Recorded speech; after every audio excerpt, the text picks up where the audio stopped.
আসসালামু আলাইকুম। Welcome to my channel Sanjida's cook and craft. আশা করি সবাই অনেক ভালো আছেন। আলহামদুলিল্লাহ আমি অনেক ভালো আছি। আমি আজকে শেয়ার করতে যাচ্ছি আপনাদের সাথে একটি ড্রেস কেকের ডেকোরেশন টিউটোরিয়াল, যেটা খুবই সুন্দর দেখতে, বানাতেও বেশি সময় লাগে না, যেটা খুবই ইজি, বিগিনার্স ফ্রেন্ডলি কেকের ডেকোরেশন। আশা করি ভিডিওটি সবার কাছে অবশ্যই ভালো লাগবে। চলুন ভিডিওটি শুরু করা যাক। ভিডিওটি স্কিপ না করে পুরোটাই দেখবেন, কারণ এই ভিডিওর মধ্যে আমি আপনাদের সাথে অনেক ছোট ছোট টিপস অ্যান্ড ট্রিক্স শেয়ার করব, যা আপনাদের জন্য অনেক ইউজফুল হবে। আমার আজকের ভিডিওটি যদি ভালো লেগে থাকে প্লিজ আমার চ্যানেলটিকে সাবস্ক্রাইব করুন, আর আমার সকল ভিডিওর নোটিফিকেশান সবার আগে পাওয়ার জন্য বেল আইকনে ক্লিক করুন। এটি একটি চকলেট কেক। কেকটিকে আমি 20 মিনিটের জন্য ফ্রিজে কামকোট করে রেখে দিয়েছিলাম। আমি একটি পাইপিং ব্যাগে কিছু হুইপ ক্রিম নিয়ে কেকের চারপাশে দিয়ে দিচ্ছি কেকটিকে কভার করার জন্য। আমি এখানে বেবু হুইপ ক্রিম ব্যবহার করেছি, আপনারা চাইলে যে কোনো ব্র্যান্ডের হুইপ ক্রিম এখানে ব্যবহার করতে পারেন। আমি সমানভাবে হুইপ ক্রিম দিয়ে কেকের চারপাশে কভার করে নিচ্ছি। একইভাবে কেকের উপরেও হুইপ ক্রিম দিয়ে কভার করে নিচ্ছি। এমনভাবে হুইপ ক্রিম দিতে হবে যাতে করে চারদিকে সমানভাবে কভার হয়। লক্ষ্য রাখতে হবে কেকের চারপাশে যেন সমানভাবে ক্রিম দেওয়া হয়, তা না হলে পারফেক্টভাবে কেকের ফিনিশিং আসবে না। কেকটাকে ক্রিম দিয়ে সব দিক দিয়ে সমানভাবে কভার করার পরে এখন একটি প্লেট নাইফ দিয়ে উপরটাকে এরকম করে সমান করে নিচ্ছি। টার্ন টেবিলটি ঘুরিয়ে ঘুরিয়ে পাশেও প্লেট নাইফ দিয়ে সমান করে নিচ্ছি। এবার প্লেট নাইফ দিয়ে উপরের বাড়তি ক্রিমগুলো উঠিয়ে নিচ্ছি। আশা করি আপনারা ভিডিও দেখে বুঝতে পারছেন আমি ঠিক কীভাবে করছি। এখন একটি স্ক্রেপার দিয়ে কেকের চারপাশে আমি সমান করে নিচ্ছি।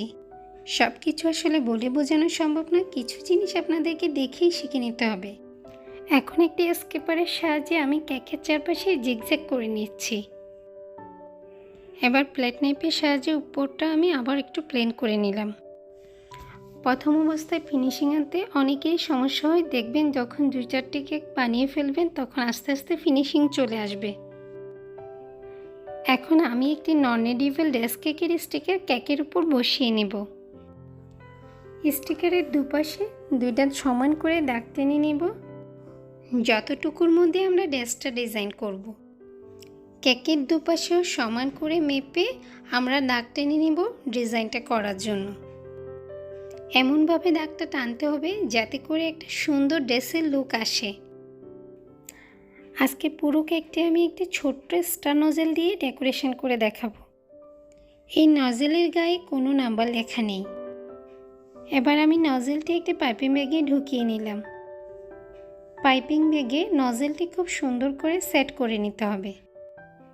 এবার আমি হুইপ ক্রিমে রেড কালার মিশিয়ে পাইপিং ব্যাগে ঢুকিয়ে নিলাম।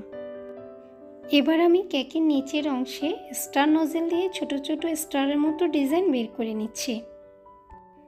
এবার আমি নিচের থেকে উপরের দিকে স্টারের ডিজাইনটা করে নেব। নিচের দিকে ফুলের পরিমাণ বেশি হবে, উপরের দিকে আস্তে আস্তে ফুলের পরিমাণ কম হবে। আমরা আগে যে শেপটা দিয়ে নিয়েছি সেই শেপ অনুযায়ী ফুলগুলো দিয়ে নেব। লক্ষ্য রাখতে হবে দাগের বাইরে যেন ফুল না যায়। দাগের বাইরে ফুল গেলে ড্রেসের পারফেক্ট লুক আসবে না। ড্রেস স্টিকারের নিচ পর্যন্ত আমরা ফুলের ডিজাইনটি করে নিব। কিছু জায়গায় আমার কাছে ফাঁকা মনে হচ্ছে, ওই জায়গাগুলোতে আমি আবার ফুল দিয়ে নিচ্ছি। কেকের উপরে চারপাশে আমি স্টার নোজেল দিয়ে ছোট ছোট ফুল করে নিচ্ছি।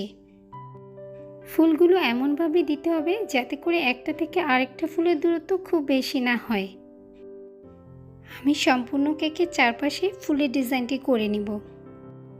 এখন আমার সম্পূর্ণ ফুলের ডিজাইনটি করা শেষ হলো। এবার আমি একটি নন এডিবল গাছের স্টিকার কেকের উপর বসিয়ে নেব। এবার নন এডিবল দুটো বাটারফ্লাই স্টিকার কেকের দুপাশে বসিয়ে দেব। ডিজাইনটিকে আরও সুন্দর করার জন্য উপরে আমি আরও কয়েকটি বাটারফ্লাই স্টিকার বসিয়ে দেব। কেকের উপরে এবার আমি একটি হ্যাপি বার্থডে টপার একপাশে বসিয়ে দেব। কেকটাকে আরও বেশি আকর্ষণীয় দেখানোর জন্য আমি কেকের ড্রেসের উপরে কিছু স্প্রিঙ্কেল ছড়িয়ে দেব। এবার আরও কিছু স্প্রিঙ্কেল কেকের উপরে ছড়িয়ে দেব। আসলে কেকের ডিজাইন বলে বোঝানোর কিছু নেই, এটি যার যার পছন্দের উপরেই নির্ভর করে। এই হলো আমার কেকের ফাইনাল লুক। দেখুন কত অল্প সময়ে খুব সুন্দর একটি কেকের ডিজাইন ক্রিয়েট হয়েছে। আপনারা চাইলে খুব অল্প সময়ে কেকের এই ডিজাইনটি তৈরি করতে পারবেন।